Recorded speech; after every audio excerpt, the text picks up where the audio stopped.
Destination vacances comme tous les matins à cette même heure dans la matinale de l'été. Une balade, vous le savez, à la fois touristique et gourmande avec Vanessa Za et Marion Sauveur. Bonjour Vanessa d'abord. Bonjour Lionel. Alors d'abord la direction le Jura ce matin. Nous allons passer au microscope le pays de Louis Pasteur. Louis Pasteur dont on célèbre le bicentenaire de la naissance. Avec beaucoup de moments forts qui vont s'égrener tout au long de l'année. Ça passe par des rencontres avec des grands chercheurs, des manifestations, une exposition à la Saline de Salins. Et puis en octobre, à l'occasion de la quinzaine des microbes, une grande conférence qui est programmée à Dole le 9 novembre. Notez-le. Alors pourquoi cette manifestation à la Saline de Salins, Vanessa ? Quel est le lien tout simplement entre Pasteur et ce territoire du sel ? Eh ben moi aussi, j'ai été complètement surprise. C'est Sylvie Morel, la directrice des maisons Pasteur, qui va vous donner la réponse. Vous allez découvrir surtout une autre de ses facettes. Sa famille venait de Salins-les-Bains, où il avait évidemment beaucoup d'amis. Et nous, pour ce bicentenaire, on a surtout voulu parler du Pasteur jeune chercheur, le Pasteur de 20 ans, encore curieux de tout. Et ben à 20 ans, Pasteur était à Salins-les-Bains et courait le mont Poupet avec son ami Jules Marcoux pour faire des excursions géologiques. On était en pleine période de découverte des dinosaures et cette paléontologie passionnait littéralement Pasteur. Et d'ailleurs, Pasteur a donné des cours sur le sujet et puis il a gardé toujours un intérêt pour les travaux de son ami Marcoux qui, lui, est devenu un géologue de renom aux États-Unis. Ah donc si je comprends bien, Vanessa, il aurait pu être paléontologue au final, ce Louis Pasteur. Sylvie nous disait qu'il était né à Dole. Sa maison, elle existe toujours ? Oui, elle se visite, cette maison natale de Dole. Maison Pasteur a même baptisé lui-même en 1883. Ça, c'est pour vous montrer à quel point il était célèbre de son vivant, parce qu'en général, on pose une plaque commémorative des années après votre disparition, enfin la disparition des personnalités, je ne parle pas de nous. Oui. Et puis, il y a aussi la maison dans laquelle il a vécu. Elle se trouve à Arbois. C'est le château de la Cuisance. Il l'appelait comme ça parce que c'était le nom de la rivière qui coulait à côté de sa maison. Et cette maison, elle est en plein milieu des vignes. Important ce détail, puisqu'il y a installé un laboratoire que vous pouvez toujours voir aujourd'hui. J'imagine que vous voyez sûrement où je veux en venir, mais on écoute quand même Sylvie nous donner la réponse. Les vins s'exportaient en Angleterre, mais faute d'une connaissance des fermentations, le vin tournait au vinaigre.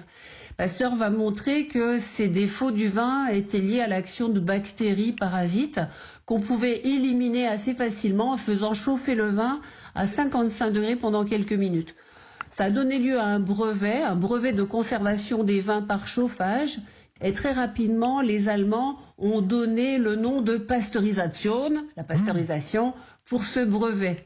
Donc la pasteurisation a vraiment été inventée ici à Arbois pour conserver le vin. Après, Pasteur l'a adapté pour la bière et puis ce n'est qu'à la fin du siècle qu'un chimiste allemand l'a adapté pour le lait. Ah, ça doit être très intéressant cette maison, parce qu'en fait on a rendez-vous avec, à la fois avec l'histoire et la science, et en plus au milieu des vignes, ça doit être assez tentant pour partir en balade. J'imagine que vous en avez une ou deux à nous suggérer, Vanessa. Eh bien justement, il y a des randonnées qui sont programmées jusqu'à septembre sur la thématique de Pasteur.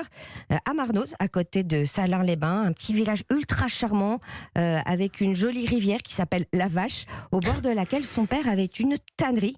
Et le guide est bourré d'anecdotes sur sa vie, donc foncez, choisissez celle-là. Sinon, il y en a une autre aussi sur le mont Poupet, dont Sylvie nous parlait, pour ses expéditions géologiques. Donc ça, c'est une randonnée incontournable. Et puis une dernière du côté de sa vigne de Rosières, à Montigny-les-Arçures, à côté d'Arbois, où il a donc effectué des expériences sur les vignes. Et puis Montigny, en plus, c'est un beau village vigneron avec de très belles maisons, bien cautionnées dans l'image d'Épinal. Toutes les dates des randonnées avec un guide de montagne, vous les trouvez sur le site terredelouispasteur.fr.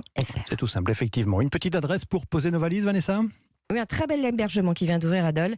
Les chambres du parc, les chambres d'hôtes de Nel et Clément qu'ils ont entièrement rénovées. Merci Vanessa, à tout à l'heure. Oui, à tout à l'heure. Marion Sauveur, bonjour. Bonjour Lionel, bonjour à tous. Alors comme chaque jour on découvre avec vous, ou on redécouvre un produit du terroir. Aujourd'hui c'est un des légumes stars de l'été. Oui, c'est la courgette, même si botaniquement parlant, c'est un fruit, ronde ou longue, verte ou jaune. Elle a besoin de soleil pour bien pousser et y avoir du goût. Ce n'est pas un hasard puisqu'à l'origine, elle poussait en Amérique centrale. Il la cultivait comme une courge. Il faut dire qu'elles sont de la même famille, les cucurbitacées. Il la laissait grossir et durcir et la courgette était pleine de pépins. Ce sont les Italiens, les courageux, qui ont goûté les premiers la courgette avant qu'elle n'arrive à maturité. Enfin, à maturité selon les Centra-Américains. La courgette telle qu'on la connaît est donc née, c'était au XVIIIe siècle.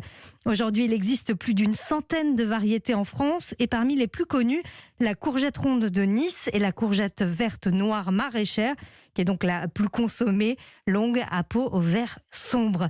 Pour choisir ces courgettes, il faut qu'elles aient la peau bien lisse, qu'elles soient fermes et lourdes, mais pas trop grosses, sinon elles seront pleines de pépins et d'eau. Alors, comment vous les proposez de les cuisiner, ces courgettes, Marion ? Alors à la plancha, mais pas juste grillée, préparée comme une pizza. On va commencer par réaliser un coulis de tomate. C'est important sur les pizzas, la tomate. Oui, je confirme. Avec donc des tomates bien mûres, de saison. On commence par leur enlever la peau. On fait une croix à l'opposé du pédoncule. On les plonge 30 secondes dans l'eau bouillante et directement ensuite dans l'eau glacée. La peau va s'enlever toute seule. On mélange aux tomates une cuillère à soupe d'huile d'olive, une gousse d'ail écrasé, un demi-oignon émincé finement. On ajoute du thym, de l'origan, du sucre. Si la tomate est trop acide, on fait cuire avant de mixer.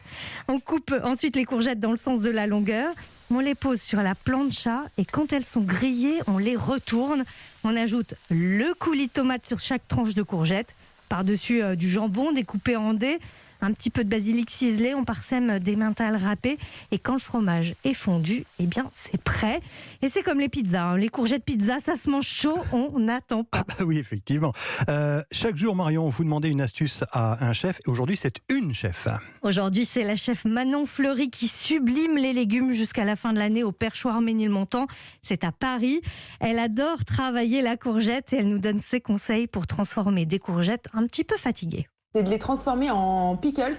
Donc l'idée, c'est de faire un liquide à base de sucre, vinaigre et eau, dans lequel vous pouvez mettre des aromatiques. Vous pouvez mettre des herbes, du thym, de la sauge par exemple, quelques graines de coriandre. Vous amenez ce liquide à ébullition et vous le versez sur des courgettes taillées. Vous mettez ça dans un bocal ou dans une boîte hermétique. Vous pouvez les conserver comme ça pendant des semaines au réfrigérateur et ça fait un condiment génial pour accompagner une terrine de cochon ou même incorporer à une autre salade de légumes. C'est formidable. Et c'est vraiment facile à faire. Au Perchoir Ménilmontant à Paris, elle travaille les petites courgettes avec la fleur de courgette. Les petites courgettes sont laissées crues, tout juste marinées. Les fleurs sont farcies d'une purée de courgettes avec du citron confit et accompagnées d'une sauce au pralin de graines de courge. C'est gourmand et très frais. Est-ce que vous avez une deuxième adresse pour manger des courgettes cet été, Marion ?